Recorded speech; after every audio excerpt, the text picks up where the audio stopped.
Gandikota one of the beautiful place in the world అని చెప్పవచ్చు. ఎందుకంటే అంత అద్భుతమైన కట్టడం అన్నమాట.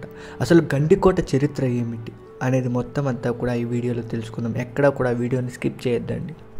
గండికోట ఆంధ్రప్రదేశ్ రాష్ట్రంలోని కడప జిల్లా జమ్మలమడుగు తాలూకాలో పెన్నా నది ఒడ్డున ఉన్న ఒక దుర్గం. ఎర్రమల పర్వత శ్రేణికి పర్వత పాదంలో ప్రవహించే పెన్నా నదికి మధ్య ఏర్పడిన గండి మూలంగా ఈ కోటకు గండికోట అనే పేరు వచ్చింది. దీనినే గండికోట అని కూడా పిలుస్తారు. క్రీస్తు శకం 1123 జనవరి 9న కాకరాజు సిద్ధన్న చోళ మహారాజు గండికోట నిర్మాణానికి పునాది వేసినట్లు గండికోట దుర్గం చరిత్ర ద్వారా తెలుస్తుంది. దట్టమైన అడవుల మధ్య ఎంతటి బలమైన శత్రువుడు దాడినైనా ఎదుర్కొనడానికి అనువుగా ఈ కోట నిర్మాణం జరిగింది. చుట్టూ లోతైన లోయలు, ఎర్రటి గ్రానైట్ శిలలతో ఏర్పడిన ఈ కొండలు 300 అడుగుల దిగువలో ప్రవహించే పెన్నా నది కోటకు సహజ సిద్ధమైన రక్షణ కవచాలుగా ఉన్నాయి. గండికోటలో గిరి దుర్గాలుగా పిలువబడే కోటలు ఉన్నాయి.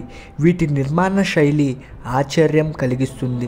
సాంకేతిక పరిజ్ఞానం అంతగా అందుబాటులో లేని సమయంలోనే పునాదులే లేకుండా ఏర్పాటు చేసిన ఈ కోట నిర్మాణ శైలి మహా అద్భుతంగా ఉంది.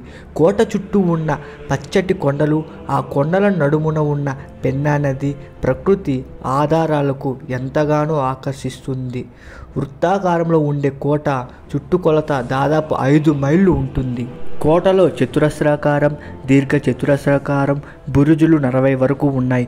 కోటలో పెద్ద ధాన్యాగారం, మందుగుండు సామాగ్రి, గిడ్డంగి, పావురాల గోపురం, మేనార్లు, చెప్పుకోదగ్గ కట్టడాలు ఉన్నాయి.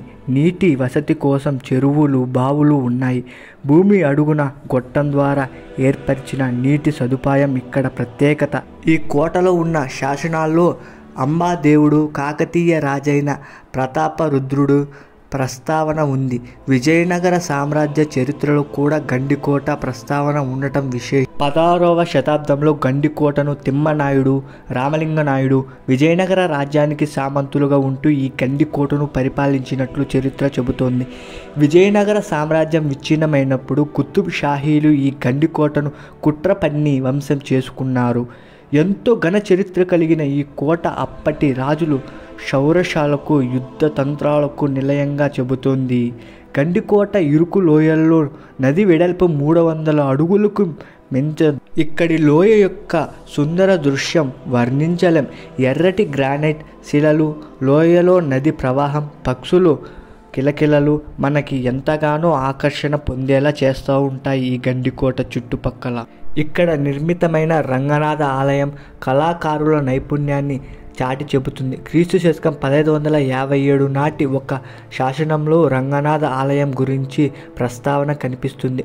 ఆ శాసనం గండికోటలోని రంగనాయకుడి గుడికి భూమిని మాన్యంగా ఇచ్చినట్లు తెలుపుతుంది. ఈ ఆలయ నిర్మాణ శైలి బట్టి చూస్తే రంగనాథ ఆలయం విజయనగర రాజుల నిర్మాణ శైలికి అద్దం పడుతుంది. ఇక్కడ మాధవరాయ ఆలయం అనే మరో దేవాలయం ఉంది. ఇది క్రీస్తు శకం 16వ శతాబ్దానికి చెందిన. అక్కడ శాసనాల్లో మాధవరాయ ఆలయం గురించి ప్రస్తావన ఉంది. ఆలయంలో మనకు కనిపించే శిల్పకళ లక్షణాలు, ఆలయ నిర్మాణ శైలి అద్భుతంగా ఉంది. ఇక్కడ ఉన్న జమియా మసీదు మరో ప్రత్యేక ఆకర్షణగా నిలుస్తుంది. ఇండో ఇరానీ వాస్తు శైలిలో దీని నిర్మాణం ఉంది. గండికోట కడప నుంచి 85 కిలోమీటర్ల దూరంలో ఉంది. ప్రయాణానికి దాదాపు 2 గంటల సమయం పడుతుంది. జమ్మలమడుగు నుంచి 15 కిలోమీటర్ దూరంలో ఉంది. గండికోటకు 15 కిలోమీటర్ల దూరంలో జమ్మలమడుగు రైల్వే స్టేషన్ ఉంది. జమ్మలమడుగు నుంచి గండికోటకు సులభంగా చేరుకోవచ్చు. ఈ కోట ఒకవైపు 4 కిలోమీటర్ల పొడవు మరియు 700 మీటర్ల లోతు గల లోతైన లోయ ద్వారా రక్షించబడింది. దాని సహజ రక్షణకు తోడుగా ఉన్న అపారమైన బండరాళ్ళు కింద ప్రవహించే నది ద్వారా కత్తిరించబడ్డాయి. కాబట్టి ఇది అజేయమైనది. ఎవరు కూడా శత్రువులు ఈ కొండను దాటి రాలేరు. ఇక్కడ మనం చూస్తున్నది అనేకమైన జైళ్ళు. అలాగే అప్పుడు ఇక్కడ కట్టడాలు మనం ఇక్కడ చూసినట్టయితే ఎంత అద్భుతంగా నిర్మించారో.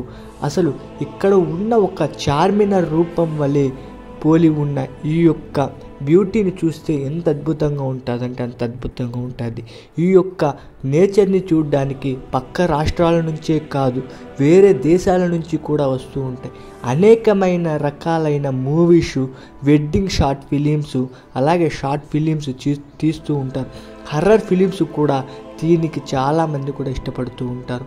ఇక్కడ చూడండి, అప్పటి కాలంలో నీటి కొరత లేకుండా ఆ రాజులు ఇక్కడే ఒక పెద్ద కొలను నిర్మించి ఆ నీటి సదుపాయంతోనే భూగర్భంలోనే వాళ్ళకు కావలసిన నీరు ఆ ప్రజలకు చేరుకునేలాగా ఈ టెక్నాలజీ లేకపోయినప్పటికీ కూడా ఆనాటి కాలంలోనే మొత్తం అంతా కూడా నిర్మాణ పనులు జరిగాయి అన్నమాట. ఇక్కడ చూస్తే చార్మినార్ రూపంలో ఉన్న అనేకమైన కట్టడాలు మనకు కనిపిస్తూ ఉంటాయి. ఇక్కడ మేము మా ఫ్రెండ్స్తో కలిసి మీకు ఈ వీడియోని చూపించడం జరుగుతూ ఉందన్నమాట. అనేక రకాలుగా ఈ యొక్క గండికోటను నలుమూలల తిరిగి మరీ కూడా ఎక్కడ ఏమున్నా కూడా వీడియో తీసుకొని వచ్చి మీ ముందుకు నేను తీసుకొని వస్తున్నాను. ఈ వీడియో 3 పార్ట్స్ రూపంలో మీ ముందుకు నేను తీసుకురాబోతున్నాను. ఇది మొదటి పార్ట్ మటుకే. ఇప్పుడు మనం చూస్తున్నది ఈ యొక్క చాలా మూవీస్లో మీరు చూసి ఉంటారనమాట గండికోట చరిత్ర. మా ఊరి పొలిమేర 2లో కూడా ఈ యొక్క గండికోటలోనే మొత్తం అంతా కూడా ఆ చరిత్ర, ఆ మూవీ అంతా కూడా తీయడం జరిగింది. అలాగే చాలా మూవీస్లో ఈ యొక్క పాత్ర తీయడం జరిగింది. మర్యాద రామన్న షాట్ కూడా ఇక్కడ కొన్ని తీయడం జరిగిందనమాట. సో ఎంతో అద్భుతమైన నిర్మాణాలు, ఆ కొన్ని సంవత్సరాల కింద కట్టిన ఈ నిర్మాణం ఇప్పటికీ కూడా చెక్కు చెదరకుండా ఇలాగే ఉందంటే ఎంత అద్భుతంగా కట్టారనేసి మీ ఊహకే నేను వదిలేస్తున్నానమాట. చూడండి చూస్తుంటే మరీ కూడా చూడబుద్ధి అవుతూ ఉంటుంది. పెద్ద కొండపైన దాదాపు మనము ఇక్కడ ఒక 2 కిలోమీటర్స్ ఎత్తులో ఉంటాం. ఆ చల్లటి గాలి మనల్ని తాకుతూ పోతూ ఉంటే ఆ యొక్క హ్యాపీనే వేరు. ఈ నేచర్ని పక్కా కూడా అందరూ కూడా చూడాల్సిందే. ఇక్కడే మనకి మన ఊరు పొలిమేర అంటే మా ఊరు పొలిమేర 2 తీసినప్పుడు స్నేక్స్ వస్తాయి కదా, చుట్టూ మొత్తం అంతా కూడా ఇక్కడే అనమాట. ఇంకా కూడా వీడియో మీకు నచ్చలేదనుకుంటే కామెంట్స్ పెట్టండి, నచ్చితే మీ ఫ్యామిలీ మెంబర్స్కి షేర్ చేయండి, అలాగే సబ్స్క్రైబ్ చేసుకోండి. మరొక వీడియోతో మళ్ళీ కూడా మనం కలుసుకుందాం. ఈ యొక్క వ్యూని చూశారు కదా, మీ యొక్క మనసులో ఉన్న అభిప్రాయాన్ని కామెంట్లో మీరు సెండ్ చేయండి. I will promise next video super ఉంటుంది. ఆ నెక్స్ట్ వీడియో ఇంకా సూపర్ ఉంటుంది. మొత్తం ఈ యొక్క గండికోట 3 పార్ట్స్ అంటే 3 పార్ట్స్ రూపంలో మీ ముందుకు నేను తీసుకున్నాను. ఎందుకంటే ఒకటే వీడియో అయితే లెంత్ అయిపోతుంది అనమాట. అలాగే 3 పార్ట్స్ రూపంలో తీసుకొని వస్తున్నాను. మీకు టైం ఉన్నప్పుడు ఈ వీడియో ఫుల్గా చూడండి. ఓకే, బాయ్ ఫ్రెండ్స్, మరి కలుసుకుందాం. బాయ్.